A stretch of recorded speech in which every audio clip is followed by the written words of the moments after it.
Welcome to the Tech Talks Daily Podcast, where you can learn and be inspired by real-world examples of how technology is transforming businesses and reshaping industries in a language everyone can understand. Here is your host, Neil C. Hughes. Welcome back to the Tech Talks Daily Podcast. Now, I recently noticed that it's almost become cool to look on the downside of technology. Metaverse, yeah, that's never going to happen. VR, AR, blockchain, 5G. So many people take great delight in trying to pretend that these changes are just not happening. But of course, we all know that that is not the case. And right now, for me, feels very similar to the arrival of home internet in the 90s. And two videos immediately spring to mind. And I do urge you to check them out if you haven't seen them. And the first is the famous one of Bill Gates on the Letterman show back in 1995, where Letterman asks, "What is internet?" And the hosts and the crowd laugh and mock this idea of the internet. And even 4 years later, I think it was in 1999, David Bowie was interviewed by Jeremy Paxman, and he predicted the impact of the internet, what it's going to have on the world, and indeed the entire music industry. And of course, we all know what happened next. So a question I always ask myself is, do you want to be the guy that sits there saying none of this stuff's going to happen? And when I first read about Audius, which is a digital streaming service that connects fans directly with artists and exclusive new music, it was very reminiscent to me of that Bowie interview. Because Audius is a fully decentralized platform and owned and run by this vibrant open source community of artists, fans and developers that are scattered all around the world. So ultimately, it gives artists the power to share never before heard music and monetize their streams directly and cut out the middleman. And developers can build their own apps on top of Audius, giving them access to one of the most unique audio catalogues in existence. And all that is backed by an all-star team of investors. And Audius was founded back in 2018 and already serves millions of users every month, making it one of the largest crypto applications ever built. But enough about me getting overexcited about the future of the music industry. It's time for me to ask you to buckle up and hold on tight, because I'm going to beam your ears all the way to Austin, Texas, where Forrest Browning is waiting to tell us all about his story and also the story behind Audius. So a massive warm welcome to the show. Can you tell the listeners a little about who you are and what you do? Yeah, great to be here, Neil. So my name is Forrest Browning. I am the co-founder and chief product officer at Audius. So Audius is a decentralized music streaming service. You can think of it almost as a decentralized SoundCloud. It connects artists directly to their fans and exclusive new music. And that direct piece is really interesting because it means that artists get direct access to their fans, analytics, and really Audius doesn't sit in the middle, acting as a middleman and filtering out that connection. I co-founded Audius about 3.5 years ago with my co-founder, Neil. It would have been late 2017, early 2018. And over the past 3.5, 4 years, we've watched the company grow to about 35 people now, based all throughout the US. We are a distributed team, and I live down here in Austin, Texas. Awesome. And I always like to learn a little bit more about my guests. So the question I've got to ask is, how did you get here? Where did those worlds of technology and music collide for you? What lit the spark and put you on this path? Or to put it bluntly, what's your origin story? Yeah, for sure. So my background, I grew up in Dallas, Fort Worth, part of Texas, and then spent the first 18 years of my life there, wound up in California, going to Stanford for computer science, kind of an engineering background. And that was basically where I met my co-founder, Neil, as well. He and I were kind of computer science nerds at Stanford. And then, we did a whole bunch of hackathon projects together and things like that in college. And then when we graduated, he went and worked at Kleiner Perkins, which is a VC fund. I started this company called Stacksware. It was a very different space, but focused on data center analytics for large Fortune 500 customers, letting them essentially optimize their application spend on these pieces of software and things like that. And we had raised a couple $1 million from Greylock and Lightspeed in the Bay Area, hired in a bunch of my college friends, and built that over the course of about 2.5 years, and then ended up selling it to a company that's now owned by VMware. So really nice kind of 2.5 year journey. And then, late 2017, timelines finally worked out, and, Reneel was winding down at Kleiner Perkins. I had sold my first startup, and we were like, okay, cool. Now we can, start a company together. And, with Audius being in the music industry, it's far more fun in some sense than data center analytics. But, I think there were a lot of really good lessons learned on that first startup too. What a great story. And of course, that path led you to Audius, which is a digital streaming service that connects fans directly with artists and exclusive new music too. But can you tell me a little bit more about the problems that you set out to solve with this technology? I mean, in terms of the origin story, maybe even of Audius, Reneel and I, we were definitely kind of power users of SoundCloud and those sort of streaming services. And, about 10 years ago or so, sort of the golden era of SoundCloud, 2011, 2012. And back then, our whole friend group, we were deep in the electronic music scene, really into kind of the interesting, kind of more niche or fringe content that would pop up on a place like SoundCloud. But we always, unfortunately, kind of felt like we were building a castle out of sand. So you'd come back to this playlist that your friend group had put together a week later, and half the songs would be gone. Where you'd try to, as a computer science kid, try to build a fun little game or web app on top of the API, and all of a sudden you'd be randomly rate limited, or your API access would be cut off. And so even back then, we were like, okay, how can we sort of do this better? Create a music UGC service, user-generated content that is far more user-friendly and also far more artist-friendly. This is a broader thing in the music industry. Most artists don't have any sense of who their fans are, where their fans are. There's a lot of kind of basic analytics and insights that folks take for granted. Almost any other industry, you actually have some sense of who's consuming your product. But in the music industry, a lot of these services like Spotify and Apple Music, Tidal, SoundCloud, they all kind of sit in the middle, and they don't really let you know as the artist where your content is being used, who those people are that engage with your content. There's a whole bunch of really interesting things that you need to know as an artist. And the goal of Audius was really to sort of enable that direct artist to fan interaction. And I think over the course of the last 3 years or so that the product's been live, we've grown to over about 6 million monthly active users. We've got about 250,000 artists and closing in on 1 million uploaded tracks. So it's been a great start so far. In the decentralized kind of crypto space, we're actually by far the largest decentralized app, or DApp as it's called. With those 6 million monthly active users, a good chunk of them don't even know that crypto is involved, which was very much by design. We spend a lot of effort hiding and abstracting away all of that crypto complexity, so that normal folks can use the app and, make an account, upload a track, listen to music. They don't have to know or need to know that there's an Ethereum wallet, a Solana wallet, all this crazy crypto stuff. We put in the effort on our side to make it a normal, usable product. And then if the user wants to go into all that tech, they can. But at the end of the day, we're trying to make a consumer-friendly product. And I think that's why we've managed to get such a relatively large user base for the crypto space.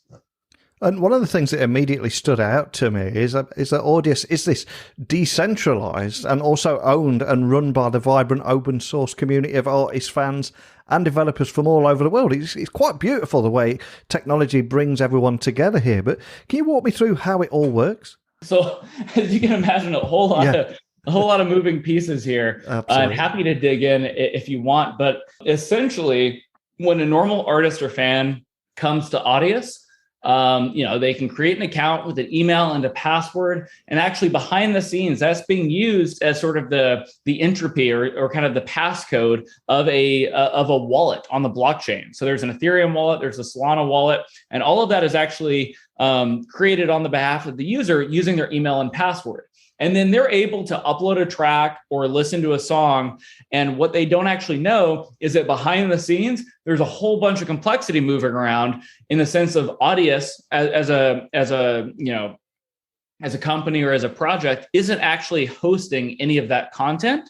It's actually entirely decentralized, which means behind the scenes, it's not just like one Audius, server sitting in an Amazon warehouse somewhere or Amazon data center. It's actually behind the scenes, your web client is picking one of dozens of nodes all across the world that are hosting pieces of the catalog. So essentially, that's what we mean by decentralized application. There's actually, many dozens of servers, of nodes all across the world, and they all host and contribute to the network. And those folks do that because each one is actually run like its own little business. And this gets a little into the weeds, but essentially 90% of the money that flows through Audius from the fan straight to the artist, 90% goes straight from the fan to the artist. And then the remaining 10% actually gets paid out to the people hosting the content. So the professional node operators running this very kind of heavyweight software. This isn't like something where you can just open up your laptop and host content. These are professionals in data centers, but it's dozens of businesses all across the world hosting pieces of the network. Fantastic. I'm curious, what would you say that the biggest motivator is for artists to get involved? Because adoption's a big thing for you guys, right? Of course. Yeah. And that's kind of the common problem of most consumer products. It's really not the technical complexity as much as it is just getting people to care in the first place, right? Yeah. There's tons of consumer businesses that nobody knows about. So I always like to answer that with a bit of a framing broadly of our position in the ecosystem.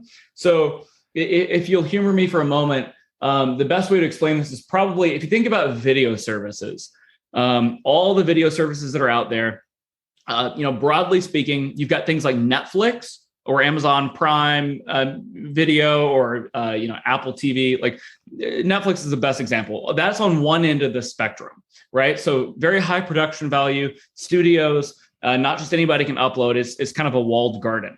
And then on this other end of video streaming services as a spectrum, you've actually got YouTube. And so YouTube is UGC, which means user-generated content. Anybody can go and upload stuff. You've got some big name folks uploading and then also some no name folks. And those are kind of the two ends of the spectrum, Netflix and YouTube. And interestingly, they don't really compete. Of course, they both have video, but that's the most odd part, right? You go to YouTube for an entirely different type of content than you do Netflix. Yeah. And so if you then think about audio services and you try to apply that same sort of spectrum, I think pretty clearly on one end of the spectrum, you've got Spotify, Apple Music, Tidal. Those are sort of the Netflix equivalent, high production value, not just anybody can upload. What's really interesting is the opposite end of that spectrum, kind of the YouTube for music. Right now, there's a giant hole in the market. And historically, that was filled by SoundCloud. There's a whole bunch of reasons why, unfortunately, that didn't work out. But that's really been Audius's first foothold into the market, is generating that UGC music environment and network. And with that comes a whole bunch of benefits and a whole bunch of kind of things that need to be thought about as well, right? And so what's interesting is you can have, like right now, if you're an up and coming bedroom artist, bedroom producer, musician of any sort, it's really hard to borderline impossible to get started on Spotify, right? Like the point of Spotify or the point of Apple Music is not to get discovered. Usually you go there to listen to your top tier Taylor Swift or Kanye sort of tracks, right? Yeah. You don't go there to discover new indie or underground musicians. That's really what we're hoping Audius is, and it has been in the past. But what's nice is that sort of discovery mentality applies even to big name folks. So we've got artists like deadmau5, Skrillex, big electronic acts, and what they end up putting up on Audius is sort of the stuff that maybe doesn't wind up on their album. So you talk to most musicians and there's, for every 10 songs or 12 songs that wind up on an album, they've got dozens more that didn't make it onto the album, right? They go onto a hard drive and go into the closet. And so for any of these musicians, oftentimes there's 10 times more songs unreleased as there are released. And so with Audius, we're kind of pushing those folks and asking those folks to upload maybe that stuff, the stuff that doesn't see the light of day, and things that maybe not everyone cares about, but certainly your super fans might care about. And that's what's really interesting. Audius is focusing on the super fan connection. And so this applies even to works in progress, right? We have musicians that will, in the past, they would tweet out, work in progress 1, a few days later, work in progress 2, work in progress 3, each time tweaking that track. And then maybe a week or 2 later, they'd lock it in, consider it the magnum opus, ship it off to the labels, and that would wind up on Apple Music, Spotify, Tidal, and that'd be the final version. And for most people, that's fine. That's all they care about. But some percentage of those fans, the super fans, would actually keep track of those works in progress that got tweeted out, and they would download them, upload them to Dropbox, share them around on message boards, and kind of geek out on the progression or the iterations of a song. Well, now those things are winding up on Audius, and so the super fans are congregating there to listen to that stuff that they couldn't find anywhere else. Man, and you've got some pretty big names on the platform too. I'm curious, do you get to hear about any feedback stories from artists? And you don't have to name any names, feel free to do so if you can, but do you get any feedback stories that you can share? Yeah. So, I mean, it's interesting, right? Like, as you mentioned, we've got folks like Skrillex, Weezer, Mike Shinoda of Linkin Park, Deadmau5, Diplo, and a whole bunch of top tier investors as well, Katy Perry, Nas, folks like that. But what's interesting is, there's one example I can think of off the top of my head. Deadmau5, for instance, was trying to run a remix competition last year. And, in the past, it was always kind of tricky for them to organize a remix competition. Well, working with Audius, they uploaded not only the original version of the song, but also with some features that we built around being able to upload what we call stems, or like the source files essentially of the song, right? So like maybe the vocals or the beats, or different the drums, for instance, like different parts of a song, and you can attach those to the original song within the UI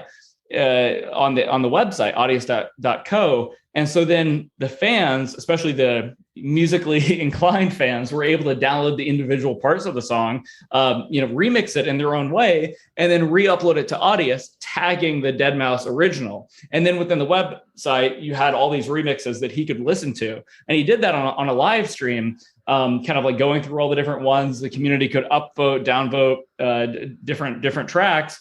And one of the top tracks ended up getting signed by his label to actually be released alongside the original, right? So there's these really cool kind of collaborative interactions that we're able to help bring about. Wow, how cool is that? And not only that, you've got big name artists on the platform. You also got big names from the music industry as investors. But for the fans, what from the feedback that you've received from them, what are they enjoying most about it? Yeah, I think it really does return to that exclusive new content or exclusive new music piece. So, what we often say is, as a fan, if you want to listen to the Billboard Top 50, or if you're trying to listen to the latest Ariana Grande song, like I don't think Audius is necessarily what probably the best fit for you, which is totally fine. Like Spotify and Apple Music and Tidal all kind of have the same catalog, and it serves a certain use case, the majority use case, very well. But if you want to go a little bit deeper, if you want to see things that maybe your favorite artist has been working on but doesn't feel comfortable shipping out to Spotify, that is sort of what Audius is for. And any musician you can think of, all they've got on Spotify is usually just their mainstream albums. Like I said, those artists almost always have many, many unreleased songs that they didn't think was maybe up to quite the level of a mainstream studio album, or maybe just for one reason or another, it never saw the light of day. And so, Audius is kind of the place to go discover that new, deeper level of content that you can't find anywhere else. And I think it's worth highlighting that you currently serve millions of users every month, got a huge following on social, and one of the largest crypto applications ever built. So I've got to ask, where do you go from here? What's your big focus? I think we've candidly been somewhat kind of blown away by the amount of demand that we've had so far. Up until now, over the last 2.5, 3 years of the product being live, we've really been focusing on growing the fan base, right? And so everything right now that's up on Audius, those million or so tracks, is for sort of marketing and promotional purposes. So it's all free to listen to. The artists have uploaded it themselves, and they do that most of the times to start to build a fan base. Going forward, I think a big focus for Audius is actually layering in monetization to get those artists paid more. And there's a whole bunch of different things. I don't just mean, pay per stream monetization. Monetization, as we think about it, it's a little bit more creative than that. It's a little bit more open-ended, and it's just kind of broadly defined as getting artists paid more by their fans. And that's really our focus, right? Going forward is like, now that we have a critical mass of millions of users, now how do we help the artists build build revenue streams on top of that? And those million songs will probably be free forever. It's up to the artists that uploaded them, right? But I think those million songs will be free forever. And I think the vast majority of the catalog, even going forward, will be free forever. You can think of it almost as, I don't want to say like Zynga freemium, but you can think of it as a freemium type model, right? Where like most people probably don't pay for content. They listen to the marketing and promotional stuff. And then some percentage of the fans perhaps decide to opt into paid offerings that we can kind of talk about. And hopefully those sort of subsidize a business model, so to speak. And so when we think about it, it's probably not something like a heavy-handed situation where the next time you come back to the app, there's some giant modal that says, put in your credit card and pay us $10 a month or something like that. Instead, I think we're a startup. We have a unique sort of audience. These are not just casual fans. Most of the people that use Audius right now are the super fans of one of the artists on the platform, at least. And I think we can monetize and help these artists monetize in new and interesting ways. This is perhaps a slightly larger topic, but what's kind of interesting is what we have seen lately is this in kind of the creator economy more broadly, is this notion of unbundling. And what I mean by that is people have probably heard of the unbundling of Craigslist. There was this famous image that was taken of the homepage of Craigslist. Yeah. How there were dozens and dozens of different links. Each one of those over the past few decades has become its own business, right? Like you have all these standalone companies that have come from that. Uber, TaskRabbit, Grindr. Like it's really funny how many different businesses have come from the homepage of Craigslist, because these individual companies have done one part of Craigslist much, much better and built special UI around that one particular use case, rather than Craigslist trying to be sort of a message board for all these different use cases. And we at Audius have kind of seen the creator economy going through a similar sort of unbundling. So what I mean by that is Patreon serves a similar sort of niche as Craigslist, where it was a way for content creators to get paid from their fans. And it tried to be kind of everything for everybody. So the use cases were broad. It was musicians, it was comic book artists, it was YouTubers, it was adult stars. Like there was all sorts of interesting use cases. And Patreon was sort of the broad, easy way where any of those people could sign up and get their fans to pull out a credit card. It was almost like PayPal, but recurring, right? And what's interesting is over the past few years, you've started to see a similar type of Craigslist unbundling there on Patreon. So you've actually had OnlyFans become a separate site focused just on adult content. You've had Substack focused just on content subscription, written word subscriptions. And I think Audius is probably the next one of those kind of unbundlings, right? Where we can help artists get paid in a better way by building out more features. Like perhaps a track is available for a week early, available a week early on Audius if you're part of the sort of like artist fan club, so to speak. Or perhaps they can gate certain pieces of content, or perhaps they can say anybody that's part of my fan club subscription can enter my remix competition. So there's all sorts of really interesting and obvious pieces of UI that we can help the community build out that really hopefully help serve artists a little bit better than a service like Patreon can. And of course, it's almost illegal now to talk about decentralization, blockchain, and crypto without mentioning the words NFT or metaverse. Do you think there'll be plans around that in the future? Is that naturally where things are evolving? Yeah, no, that's a great question. So Audius likes to position itself as kind of the gateway into Web3, if you will. And I think that is able to come about because we help normal folks onboard into Web3 and into crypto, even if they don't know that that's what's going on behind the scenes, right? Like if you're trying to sign up for one of these other Web3 apps, this may not seem like that big of a deal, but I assure you, if you've ever tried to use a crypto app, if you got to do this like god awful piece of software called MetaMask, or there's another one called Phantom. Like there are all these things where you have to remember magic words to back up your account. Like it's an absolute nightmare. And so what Audius has done is abstract away a lot of that. And we have, at least 90% of our users have no idea, like I said, that crypto is involved. And so because of that tends to be how we position it to artists is, if you want to get involved in Web3, we are the way that we can kind of help you get into that. And Web3 is this broad term that has a whole bunch of different stuff in it. It's got NFTs, it's got the metaverse. It'll have God knows what else next month, right? And so that's kind of how we frame this is that if you work with Audius, we can be your Web3 sort of partner to help you monetize and take advantage of NFTs, of the metaverse, of whatever comes next. And, it's super hard to stay on top of all these crazy, complicated moving pieces. Work with us, and we kind of help build out functionality to make all those kind of sane and sensible, if that makes sense.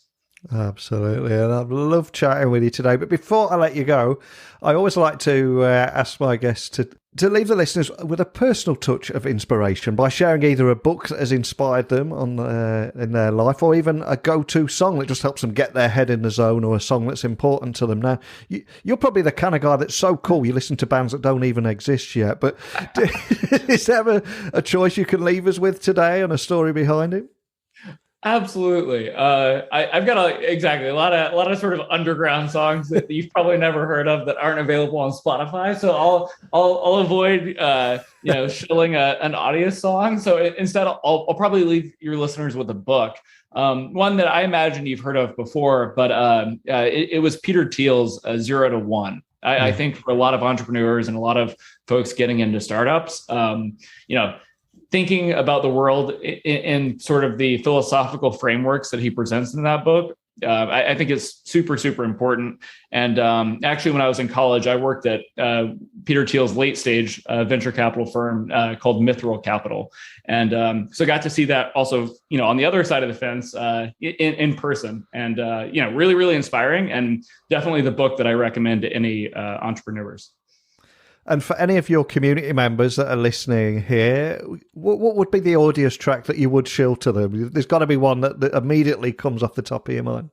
Oh, man, there's so many of them. It's pressure's on. I know. It's like picking your favorite child or something. I would say there was a really great remix that I can shoot you afterwards. That was actually involved part of the Squid Games sort of rework, and it was really cool to see because part of it, it had to get all the individual stakeholders around the table to approve it, and it was really cool to see that come together. It was top of the trending leaderboard on Audius for quite a while, and I'll shoot you a link later to. Yeah, please do. Hook me up with a link for that. And if I can, I'll share it with everyone listening as well. But finally... It was by Zed. I don't know if you've heard of that artist, but it's one of these electronic arts. Electronic acts. Yeah. Oh, man. Well, before I let you go, for anyone listening wanting to dive into the world of Audius a little more and find out more information, join your community or contact your team, what's the best way of doing that? Absolutely. So we're kind of on all platforms, as you can imagine. Yeah. Twitter is great. We're on Twitter at Audius Project. We're on Instagram as Audius Music, or you can just reach out, at contact@audius.co. Any of those channels work great for us. Well, I always say at the end of every episode, technology works best when it brings people together. And I just love how Audius is, yes, a digital streaming service, but one that connects fans directly with artists and exclusive new music. Incredibly cool what you're doing here. It's a project I'm going to be watching very closely, but thank you for joining me today, Forrest. Absolutely. Thank you so much for having me. How cool was that? I mean, listening to the vision of Audius there and this fully decentralized platform that's owned and run by the vibrant open source community of artists, fans and developers all around the world really did remind me of that Bowie interview back in 1999 and how far ahead of his time he was there with that vision for the future of the music industry. But over to you. Email me, techblogwriter@outlook.com, Twitter, Instagram, LinkedIn at Neil C. Hughes. Let me know your thoughts about anything you heard today. And if you do have time, if you can leave a rating and review of the podcast, send me a screenshot. I'll give you a shout out on a future episode. But I hope you enjoyed today's episode as much as I did. I encourage you to let me know what you think. If you want to come on the podcast and share a different side of the story, I'm happy to do that as well. But I'll return again tomorrow with another guest. But until next time, don't be a stranger. Thank you for listening to the Tech Talks Daily Podcast with Neil C. Hughes. Remember, technology works best when it brings people together.